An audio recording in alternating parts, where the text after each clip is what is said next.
Hi అండి. అందరూ ఎలా ఉన్నారు? Welcome back to Diya sweet home. ఈరోజు వీడియోలో ములక్కాయి కోడిగుడ్డు కర్రీని ఎలా తయారు చేసుకోవాలో చూద్దాము. ఈ కర్రీ రైస్‌లోకి బావుంటుంది. అలాగే చపాతీలోకి కూడా చాలా బావుంటుంది.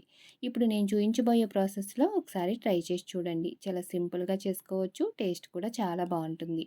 ముందుగా కోడిగుడ్లు తీసుకొని ఒక గిన్నెలో వేసుకొని గుడ్లు మునిగేంత వరకు నీళ్లు పోసి ఇలా స్టవ్ మీద పెట్టి 10-12 నిమిషాల పాటు ఉడికించుకోవాలి. ఇప్పుడు స్టవ్ ఆఫ్ చేసి వీటిని పక్కకు పెట్టేసుకొని వేరొక గిన్నె తీసుకుని అందులోకి ఒక నిమ్మపండు సైజ్ అంతా చింతపండు తీసుకుని నీళ్లు పోసి నానబెట్టి పక్కకు పెట్టుకోండి. ఇప్పుడు గుడ్లు ఉడికిపోయాయి కదా! ఆ గుడ్ల పైన ఉన్న పెంకుని తీసేసి ఇప్పుడు గుడ్లకి ఈ విధంగా ఘాట్లు పెట్టుకోవాలి. అన్ని గుడ్లకి ఇదే విధంగా ఘాట్లు పెట్టి పక్కకు పెట్టుకోవాలి. ఇప్పుడు ఒక 3 మీడియం సైజు ఉల్లిపాయలను తీసుకుని ఇలా సన్నగా కట్ చేసి పెట్టుకోవాలి. అలాగే 4 పచ్చిమిరపకాయలను కూడా కట్ చేసి పెట్టుకోవాలి. తర్వాత 3 మీడియం సైజ్ టమోటాలను కూడా ఇలా చిన్న చిన్న ముక్కలుగా కట్ చేసి తీసుకోవాలి. అలాగే 2 ములక్కాయలను కూడా పైన ఇలా తొక్క తీసేసి ఇలా చిన్న చిన్న ముక్కలుగా కట్ చేసి పెట్టుకోవాలి. ఇప్పుడు వీటన్నిటిని రెడీ చేసుకున్న తర్వాత స్టవ్ వెలిగించుకొని ఒక కడాయి పెట్టుకొని అందులోకి 2.5 టేబుల్ స్పూన్లు ఆయిల్ వేసుకోవాలి.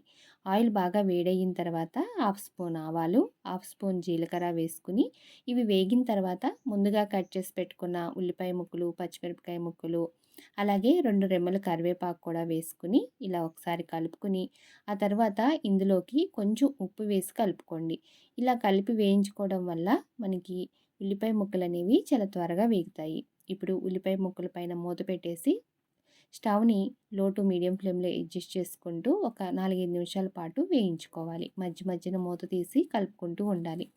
ఇలా లైట్‌గా కలర్ చేంజ్ అయ్యాయి కదా ఉల్లిపాయ ముక్కలు.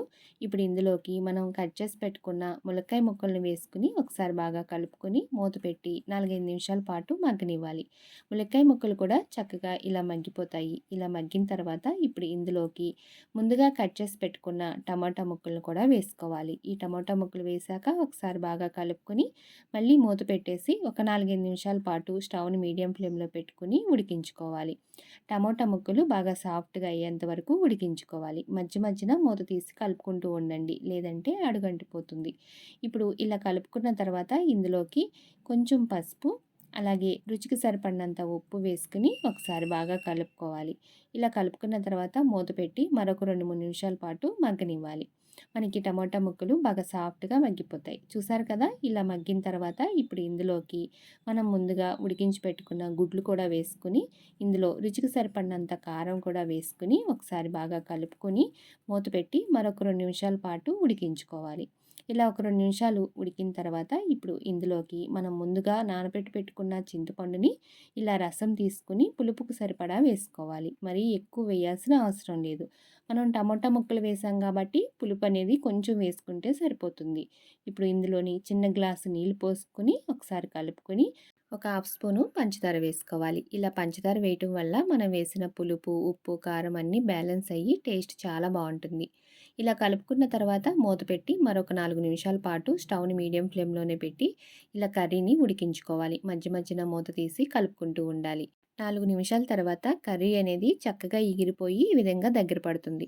ఇప్పుడు ఇందులోకి ఒక హాఫ్ స్పూన్ గరం మసాలా, అలాగే కొంచెం కొత్తిమీర వేసుకొని ఒకసారి బాగా కలుపుకొని స్టవ్ ఆఫ్ చేసుకుంటే ఎంతో టేస్టీగా ఉండే కోడిగుడ్డు ములక్కాయ కర్రీ రెడీ అయిపోయినట్లే.